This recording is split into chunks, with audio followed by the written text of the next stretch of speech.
everyone, Sean Ferrick here for Trek Culture, and let me open up straight away by saying thank you so much to everyone who's liking, who's sharing, who's subscribing, because we are now only 1,000 subscribers away from our 250 target. Like, this is incredible, folks. Thank you. Please keep doing what you're doing. Please keep liking the videos. Please keep pushing them out. We seriously appreciate it. It does not go unnoticed. No, really, thank you so much now to everyone who's doing that. I reckon with your help, we're going to get there by the end of 2022. I mean, there's only a fortnight left, so I think that's really achievable. So folks, thank you so much. Keep pushing it, and I give you all a big Christmas hug when I can.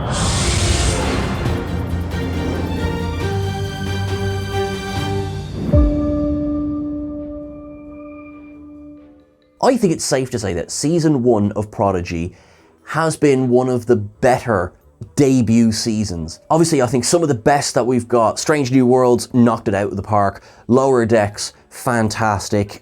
Even, I have to say it, the original series itself, strong first season. Prodigy is doing really good work to getting quite high on that list. The break probably did it no favors, but when you look at all the episodes back to back, I think it's been bloody good so far. So we're going to get into the episode itself. So season 1, episode 18 is called Mindwalk, and the episode opens with an up. Straight away you've got the Dauntless bearing down on the Protostar to the point where you could just look out the window and see each other, which is actually what happens. Dr. Gnome looks out the window and he starts because he sees all of these kids who he bumped into on the planet before. But not only just that, but my up is that there is Murph blowing raspberries up at him.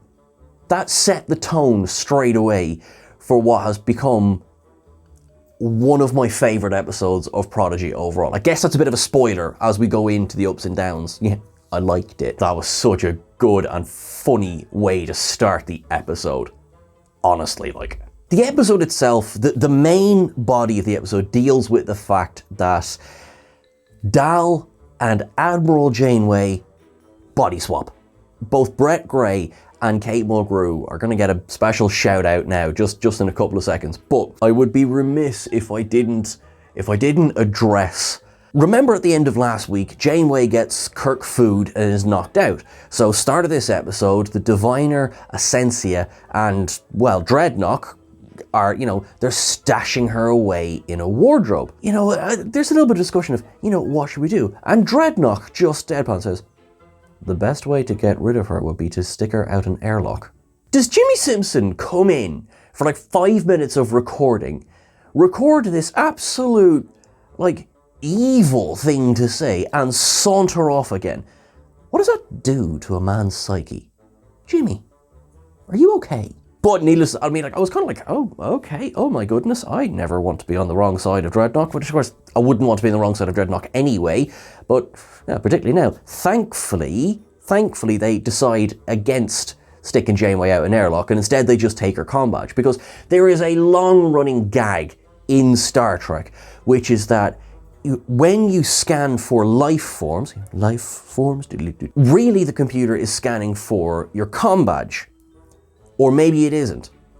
Or maybe Janeway doesn't exist without her comm badge, but then her comm badge is in her quarters, and so they can't identify Janeway. Basically, there is no consistency in the franchise for, what can we scan for? For example, take the example of the episode Scorpion, right? And then you have Harry, Kim, Chakotay, and Tuvok are on that wrecked cube. They've got species 8472 bearing down upon them, and B'Elanna can't get a lock on their comm signatures. So she does a skeletal lock, which is incredible, and beams them out of there, and it's all wonderful. Which means she could scan for their DNA. And it's things like that. So I had a good chuckle when it was like, oh, we'll just take her comm badge and no one will ever be able to find her. Because God forbid they would use, comm badge isn't moving. Do a double check and make sure that's her DNA on that, yeah? Oh, wait. The Protostar cannot contact the Dauntless. That is the entire issue with the living construct. Can't be done. So Protostar does what it can. It goes to warp to try and get away from the Dauntless. But actually, it's not by choice of the kids. It's the living construct sends it straight toward Federation space. Not good. The Dauntless is firing phasers at the Protostar to try and knock out its shields. Oh dear. Remember, Zero's got a little bit of telepathy about them. Can Zero tap in to Janeway. And Zero says, well, maybe if I had my hive mind, but I don't. But of course they remember some of Dal's DNA comes from Organians who have latent telepathic abilities. You know, that's how Dal was able to hear O'Connor's thoughts, and they reckon that Zero and Dal working together might be enough to boost the telepathic signal. The message of this episode is clearly teamwork, as is done so often in Prodigy. And it's not ham-fisted, it's not like, oh, let's all stop and have a very special moment. No, it bloody works.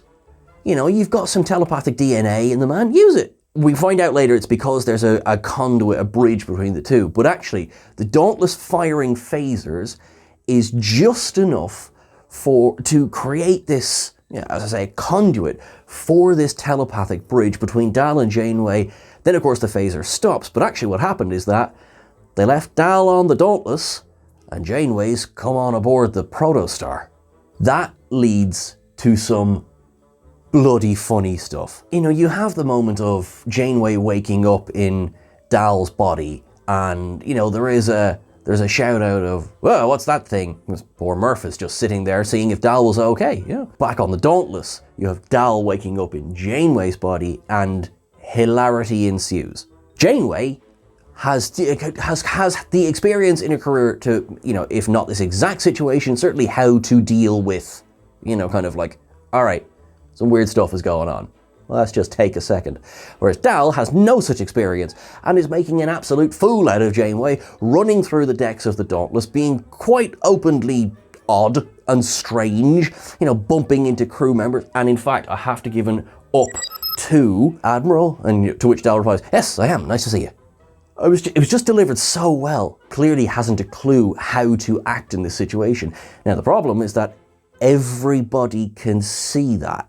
Back on board the Protostar, a much calmer Admiral Janeway in Dal's body is like, oh, okay, that makes sense. Thank God. I love it. This is, for me, this was like, this is the Janeway that I want. It's the fact that Janeway, when presented with the information, is able to go, oh, now I have a clearer idea of what's going on. Okay, that's fine. Thank you, thank you, thank you. You know how frustrated I was getting with Janeway being a bit, you know, kind of gung-ho, kind of knee-jerk reactions to everything. And there's only so far you can Chakotay your way out of that answer, you know, that kind of like, after a while, this isn't Janeway. This is Janeway. This is brilliant. This is like, I have received new information which fills in the gaps. This makes perfect sense. I'm going to help you. Brilliant. Thank you so much. Up. Dal on board the Dauntless obviously needs to get off the bridge. It's way too obvious that, you know, this isn't Janeway. So decides to hop up, head toward Janeway's quarters, but not before turning around to Tysus and going, Antennas, you're in charge. Up. I snorted my coffee. In Janeway's quarters, we get some fun stuff, some stuff I'll discuss in Cetacean Observations as well. You have Essentia comes in and speaks to the Admiral, and I feel so bad doing this. I have it down. Remember that the Dauntless and the Protostar are at warp. We've seen what the warp tunnel looks like. It's bright blue and yeah. So I noticed straight away that through the window in Janeway's quarters, it's a perfectly normal star field. I did say to myself, hold on, this could just be a projection. This could just be something that, you know, it's just even a painting on the wall. No, we revisit the quarters later in the episode and we get that warp tunnel through the window. I feel so petty, but it's a down for me for that because it was just a tiny little bit of a continuity thing. It got it down from me. I feel guilty giving it, but if I didn't point it out, you'd only be telling me in the comments and I'd be agreeing with you. After that, we're back aboard the Protostar. There's a lot of that. It's Protostar, Dauntless. So there's a little bit of a yo-yo stuff going on here. But on board the Protostar, we get the moment that I have been waiting for since we first saw Admiral Janeway taking a sip out of that mug. And it's hologram Janeway and Admiral Janeway meeting. Up. This scene is wonderful because you got hologram Janeway is so, feels so guilty. It was not her fault. She was literally programmed to sabotage the kids. She couldn't help that. Whereas Admiral Janeway walks in and says, I'd be hard on you, but I know you're already being hard on yourself. I was curious to see how this meeting was going to take place, or when this meeting was going to take place. I was wondering maybe would Janeway be a bit like, oh, you're just a hologram. I know that sounds quite harsh, but quite frankly, Janeway doesn't have an amazing track record with holograms initially. She also, she kind of made that crack when Chakotay was leaving. Oh, the only way you get me back there is in hologram form. It just left enough of a question in my head. I was like, what's this going to be like? And it's perfect, in my opinion. She treats hologram Janeway as she would any member of the crew. And also, which is great, and it absolutely fits, Admiral level clearance. She goes, okay, look, it's not enough to, disable the weapon, but it can restore your memories. Now, we don't get all of them back, but enough for another little scene with Robert Beltran returning as Chakotay. We get that scene of the Dreadnoks coming in through the back of the Protostar bridge. We know at this stage that Chakotay is actually trapped in the future, so there's going to have to be some time travel, and we look forward to it. That's a great moment of yes, she goes offline, yes, it's Mark, but it just tells Admiral Janeway enough to go, don't think he's dead. Even if that's small victory for the moment, he's not dead, I can work with this. And it's a lovely scene. No notes, lovely scene. Now that Janeway is in full possession of the details as to why the Protostar cannot make contact with another Federation starship, sounds like the perfect time to send her home, right? How are they going to do that? Obviously the best way to do it would be to just repeat the process, send them back, but doesn't work. And then they realize, hang on, they were firing at us earlier on, creating this conduit. Spacewalk! That's a brilliantly fun scene where, you're kind of like, they're trying to play charades through the window for Dal in Janeway's body to go, hold on, what's going on here? What are we doing? And it's a bit of a hilarious kind of scene of just working out what exactly the plan is. But Dal gets it, which is great. This is when we get our scene. It's the window. You see the warp field going by. This is the scene I was referring to earlier. And Asensio walks in and Tyson's a bit like, what are you doing? Having a bit of a stretch and everything. Just absolute, I have to say, absolute hats off to both Kate Mulgrew and Brett Gray this week. Obviously, that's an up. Brett plays Admiral Janeway through the voice of Dal, and Mulgrew plays Dal through the voice of Janeway. And they do it so well, and it's so much fun, and it's so enjoyable. It was a breath of fresh air. It's quite a funny episode, despite there is dark stuff happening in it. There's a good bit of comedy in this, as there always, when you do a body swap episode, take full advantage, and they did. And is there anything more ridiculous and funny than the idea of Admiral Janeway crawling like a spider over the hull of the Dauntless?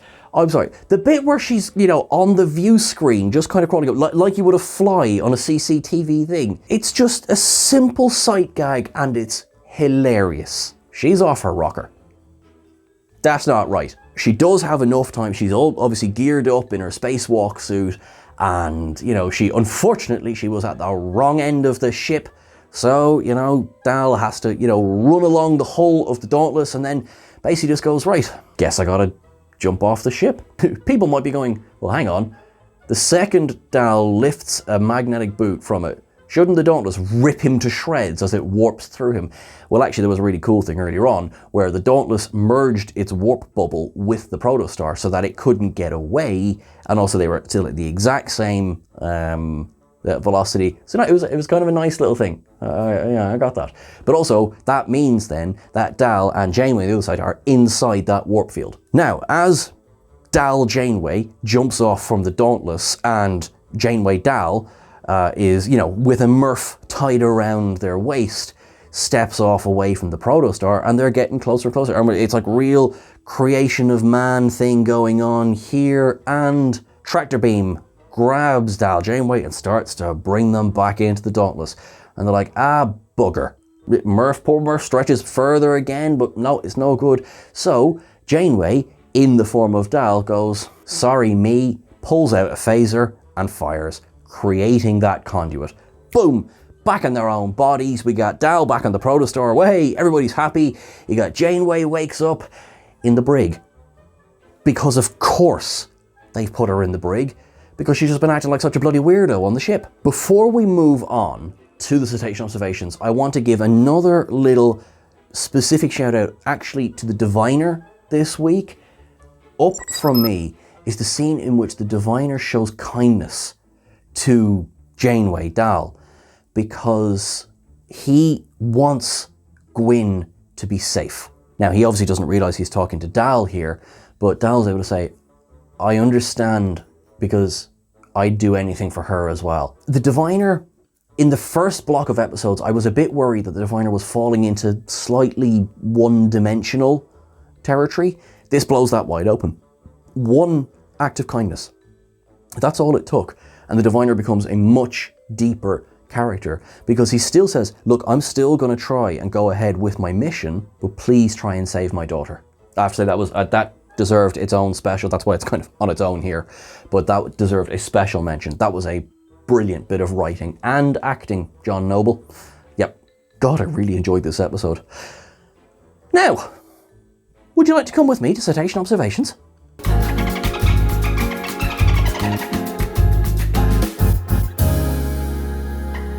Now, of course, we have a few this week. We have the Class 9 shuttle, shows up on a schematic there, just underneath the Dauntless itself. We talk about Dal's previous Organian DNA, and, you know, ancient Organians and all that, which is a nice shout back, obviously all the way back to Errand of Mercy, the episode which introduced the Klingons. Dal in Janeway's body playing with that Voyager model we previously saw in Janeway's quarters, which I just get quite a tickle out of that. We talk about Gamma Serpentis, which is a real star in the Milky Way galaxy, which is quite close to the heart of the Federation. There is a line that made me nearly wet myself. Janeway as Dal, sitting there, and they're talking about how to join them back together and how to...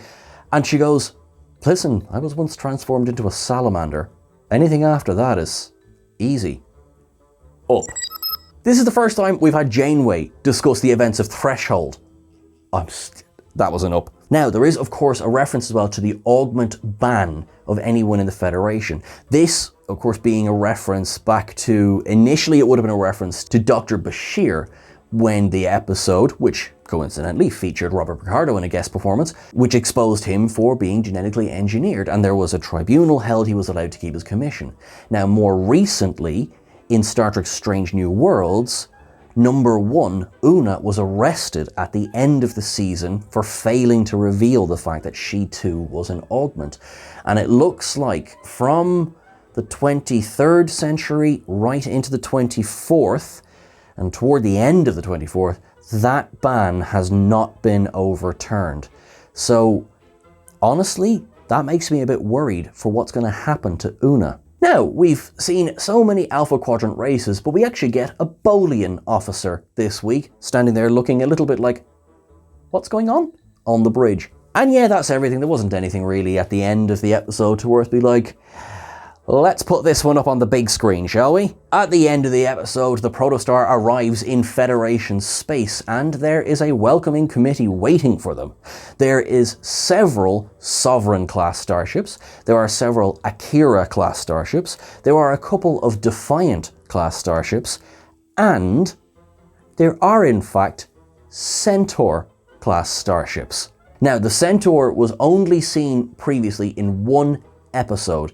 That's in Star Trek Deep Space Nine episode A Time to Stand, which opened the 6th season, the USS Centaur under the command of Captain Charlie Reynolds. It was a kit bash model. It's like the Miranda and Excelsior classes had some sort of baby that decided it didn't need a star drive section. Quite frankly, up, and that's my Latinum up for the week. I've always loved that ship. I have a feeling people are going to be like, really, Sean? You gave that the Latinum up and not the shout out for Threshold? I'm fickle, okay? I'm fickle.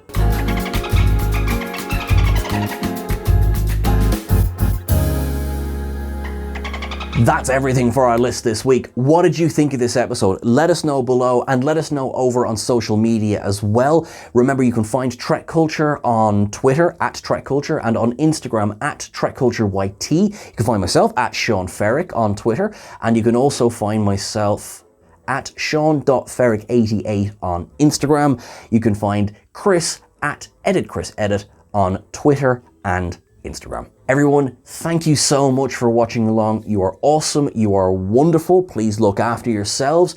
To our friends in Ukraine, please stay strong. Keep fighting. We are with you.